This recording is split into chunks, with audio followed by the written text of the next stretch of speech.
All right. Good afternoon, everybody.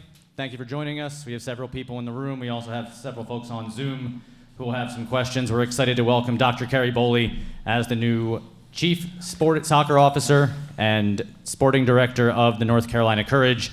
We also have Courage head coach Sean Nahas here to answer questions ahead of the Courage home match tomorrow night against the Orlando Pride. Dr. Bowley, first of all, welcome to the Courage. To get things started, why this team? Why now? Yeah, thank you for the welcome. I think that fair to say that historically this is the best club in the country, so that's obviously a major draw. Had a little bit of an affinity because in 2019 when I was at CFG, Man City came out here. That was part of their pre-season tour, so there was that kind of connection and speaking to those guys about what this club is, the area, the people, that naturally made me curious, so that was always there. And then when I look at the club and I see some of the kind of resources we have around the people that are involved in it, I had a good feeling from the start. This guy was one of my first conversations, and got a good feeling from that. And that kind of continued every step of the process that I was going through. Everyone I was meeting, you get a good feeling around who you're going to work with, the quality of the people, and that's always the most important thing for me. I think it's more, for me, it's about who you're going to work with day to day, because that will set the tone for what you're able to do. And then when you look beyond that, I know around the youth system here, and some of the successes of that, and there's guys in the room obviously that I'd got to know over a period of time from my work in the States, and that excited me as well. So it's the whole pathway. I'm passionate about development, I'm passionate about developing people and players, and there's a real opportunity here to continue to do that, and so that's why I'm here. Passion's a great word to lead it over. Sean, you've been with this club for a very long time, and you've been very passionate about this club, where it's been, where it's going. In your conversations with Ceri, from your perspective, what was the process like, and why is he the right fit to lead this club from the technical side? Yeah, I think it's shared values and ideas and vision. Right? I talk about vision a lot. The staff that I've had the ability to work with over the last 3-4 years, we knew there was a missing piece in many ways in where we wanted to take the club. Right, and in order to grow where we felt that it could be, people with experiences in those areas are really important. And that there's other people that are no longer here that have helped lay that foundation. And many people. And now it's where we are now. How do we build upon it? And the way the game is going in the league and worldwide is the sporting director piece is massive, and creating ideas. His experiences are going to help me grow. Help our staff grow, challenge us a little bit. Sometimes you can, 3-4 years, it becomes the same old apple cart, and now we can lean on each other, and I think that's the most important piece. It's not the footballing side as much, right? Because we have the same philosophies and ideas. It's just how do we get to the point where we want to be. So when the role came up, I reached out to Steve right away and other people and said, this is someone we should probably talk to. And he and I have known each other over a year now, and I had the fortune of listening to him speak at a youth event, a youth symposium that I was a part of, and you can just tell that it aligned. And from a staff perspective, it's what we want. And I've been with the club over 20 years. I've been with the youth club, and Gary's in the back. I've been with that. I was with them for almost 20 years, 19 years, 18 years, and we've built something really special. And I think this is the final piece that we can now put together and say we actually have a proper club compared to other clubs who say they have a proper club.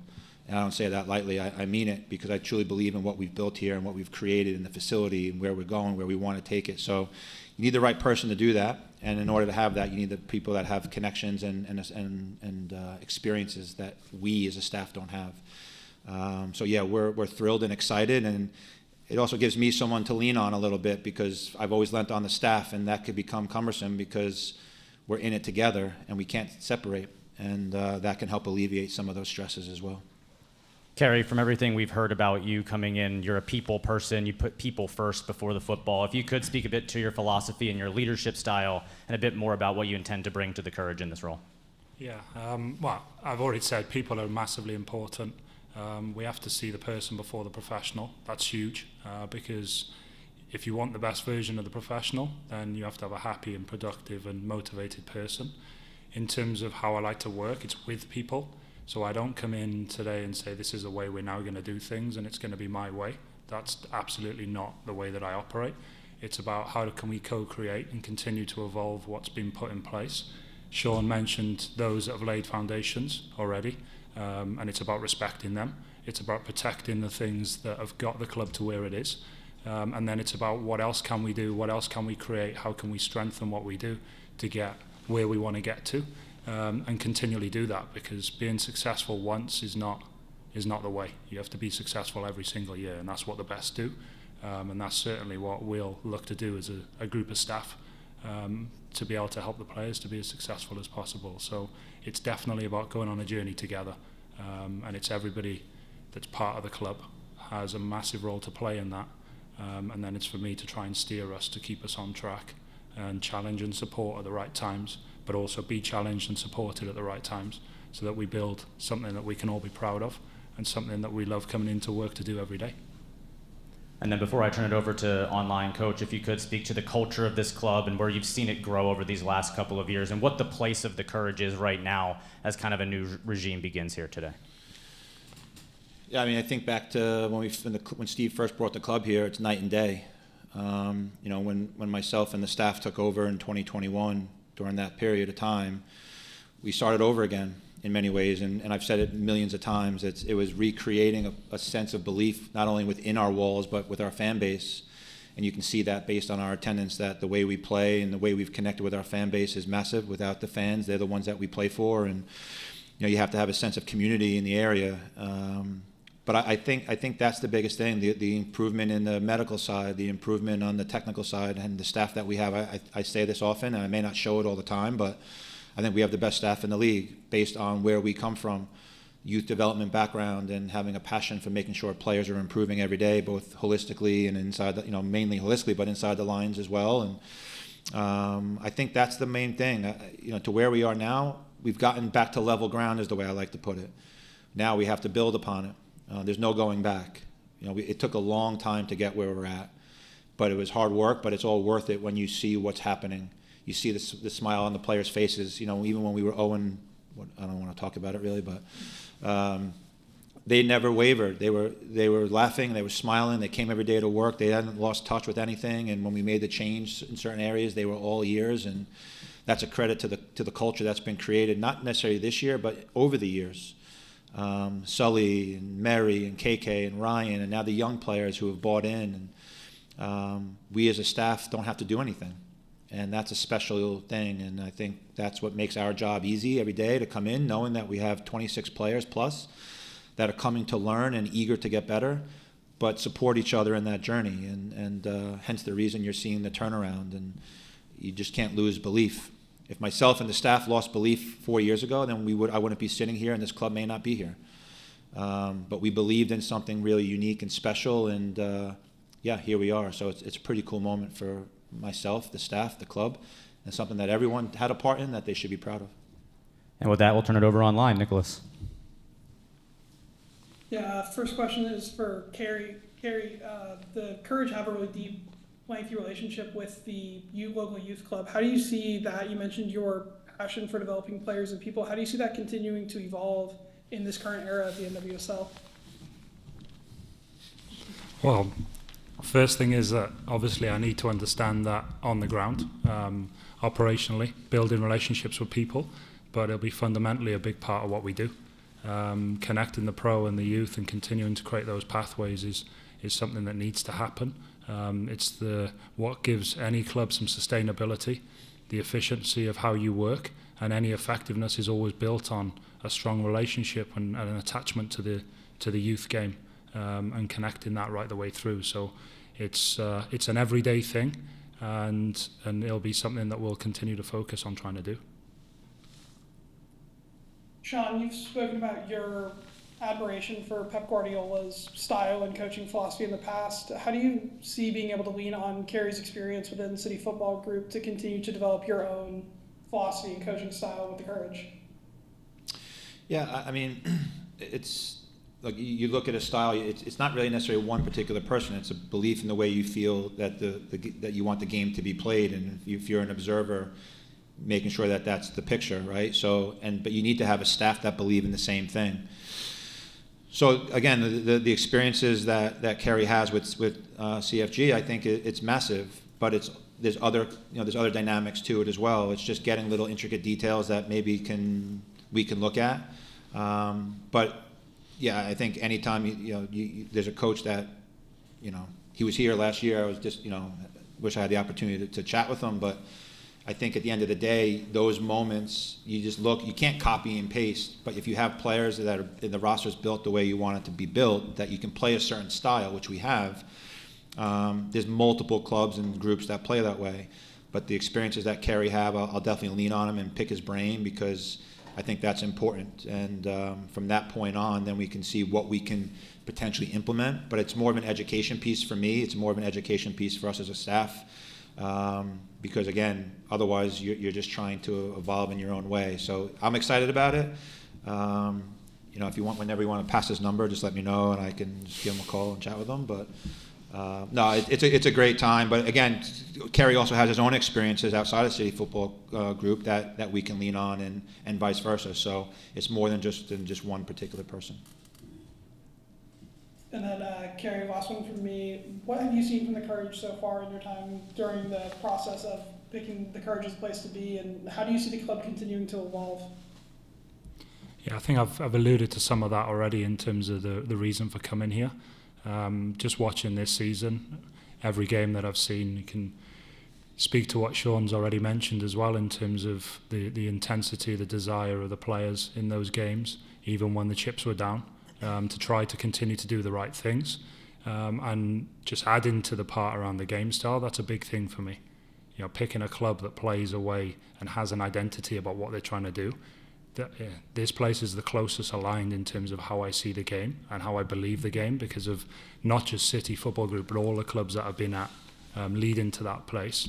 They all had an identity, and that starts right at the beginning at Swansea City, and that was obviously developed by a guy called Roberto Martinez. But that was our way, so it's always been the way that I've looked at the game since, and it's a mindset. It's a mental model, it's a mindset for how you see it, and then within it you have to contextualize. So there's never any way that we can just go and copy anything that anyone else does. We have unique people here, we have different staff here, we have different players here. The league has its own uniqueness, so it's about how we continually know what it takes to win, and then doing it our way, which is as important for me as what the winning bit is. And I'll open it up to Glenn Crooks.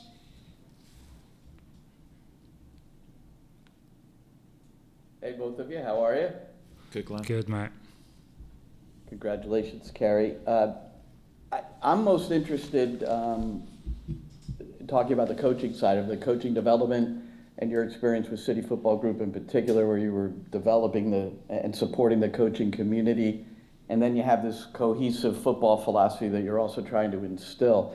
So kind of a loaded question, but how do you foresee that what are some of your thinkings from your experience as to how you want to develop the staff? Yeah, great question. I think first thing is, obviously, again, I go back to respecting what's already here, because there's already a real foundation here of the way they want to play and how they do things. The staff development thing is something that is big for me every day of the week. So that's the element for me in terms of how do we develop staff in line with what that methodology piece is.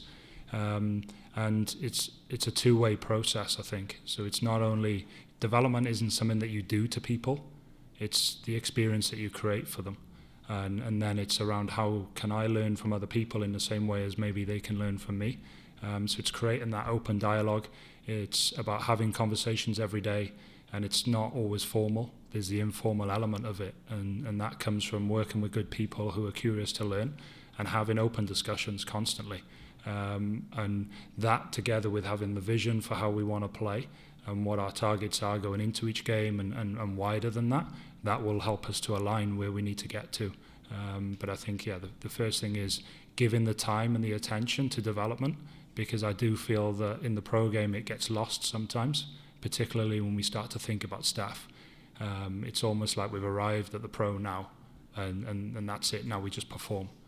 Everyone can still grow. Every player, no matter what age, still has the capacity to learn, grow, and improve.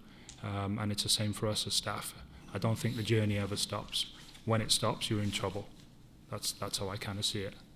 Is there anything you've observed over the years that is central to what you will observe and then seek to improve a coaching staff, whether it's an individual or the staff itself? Sometimes there's this common thread of things that you might see. Yeah, well, the biggest one for me is curiosity. The best coaches in the world, the best staff in the world are curious. That's what I see when, Pep's been mentioned, but him and others, Gio, when I worked with him, it's around who are the curious people, the ones who want to learn. Kush was the same, someone that you know really well, Glenn, constantly curious about what else can I do, where can I find the next kind of added value that I can bring into what we're doing to be better every day. So I think that's the first one. And then there's the kind of the unwavering discipline towards what it is you're trying to do. And then the final one for me is to stick with it, because so many will change what they do off the back of one maybe difficult outcome, like a defeat. It's too easy to chop and change things, when sometimes really the strength is in continuing to do what you're doing, because longer term, that's what's going to get you the reward. It's not always about doing things differently. And some of the stuff we used to talk about the group a lot, and I still speak a lot with coaches, is plan B is getting plan A right. We hear a lot about coaches they don't have a plan B. Well, if you're always looking at plan A, B, and C, then you don't have a philosophy in what you're trying to do, because you're always trying to do different things. So the problem is still the problem. There's multiple ways to solve the problem. And what we all have to do is find all those multiple ways and apply the right one at the right time to get more successful outcomes than we get negative outcomes. All right, thanks, guys. And now I'll turn it over to Trevor from the Lions Pitch. Thank you.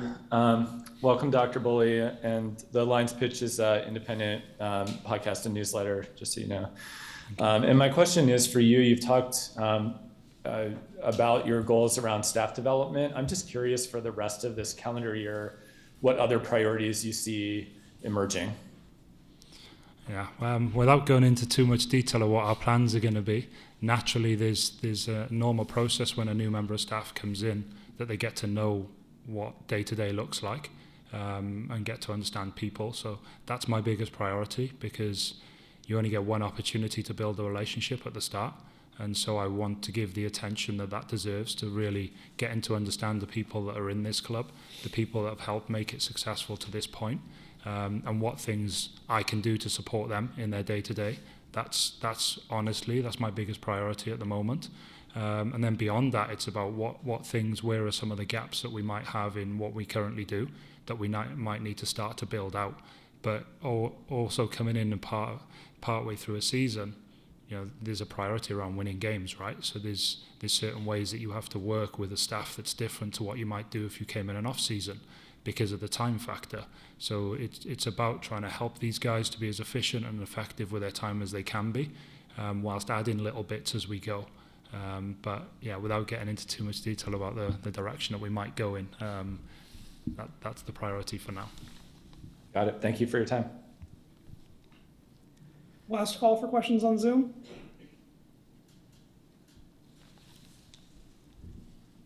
All right, before we wrap here, Sean, just quickly turning attention to Orlando tomorrow night coming into town. You've talked a lot about belief from this club and buying in. And, for me, it comes back to that tying goal against Kansas City, seeing Brianna Pinto run into the net, grab the ball, place it down, not happy, not satisfied with a draw, going back and getting that win, and then seeing that build upon into the Utah match. Really strong performance on the road. Now you come back home in front of what should be a sellout crowd against the defending champions. What do you look for next to kind of continue to build upon that belief? Not necessarily tactically, but in terms of the belief and the growth of the team in that mindset. Yeah, I think it's just continued consistency, right? And you look at the Utah game. I thought it was our best performance over the course of the game, and we talked about it being putting together professional performance overall, especially being on the road. But you look at, there were so many different pieces of the Kansas City game that we felt changed the direction. You can talk about Pinto, you can talk about Sully's turn, you can talk about Ryan's delivery, you can talk about Ash's. There's a million different pieces. Casey coming up in moments that we needed to come up with. KK defending the box. There's so many different pieces, but those were the pieces that we were missing originally throughout the season. So now it's just how do we continue to evolve? And The group does have a belief and a confidence about themselves that we maybe haven't seen earlier in the year, but that's, again, a credit to them. But it's just, I said to the group like after train today, like, we've proven that we can compete with anybody or who people consider to be the top clubs in the league. We have to have the mindset that we're a top club in the league or a top team in the league, and not worry about people saying or questioning who we have, who we don't have. Because who we have is something special when we play the brand of football that we play, and if everyone's on the same page, then something special can happen.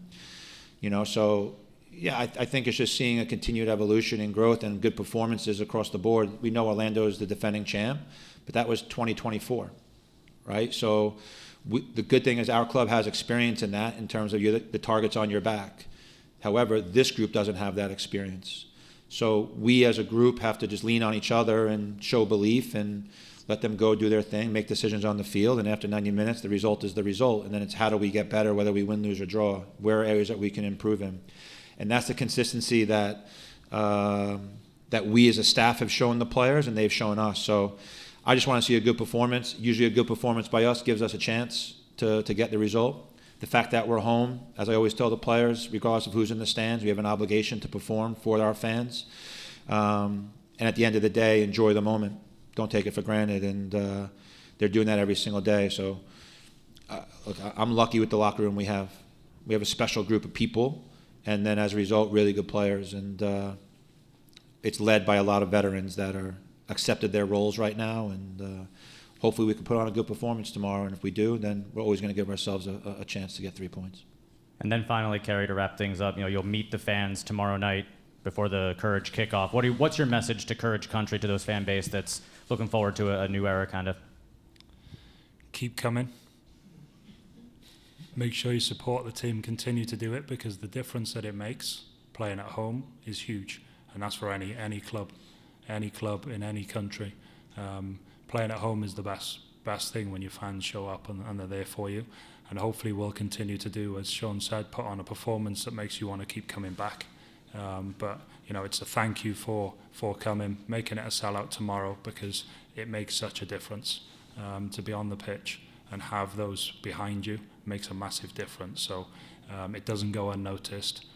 Thank you for coming and showing up for a sellout tomorrow, and hopefully you keep doing that through the season. Well, we're excited to have your first game tomorrow night. Thank you so much for your time, and professionally, welcome to Courage Country. Thank you. Sean, Ceri, thank you. Thank you.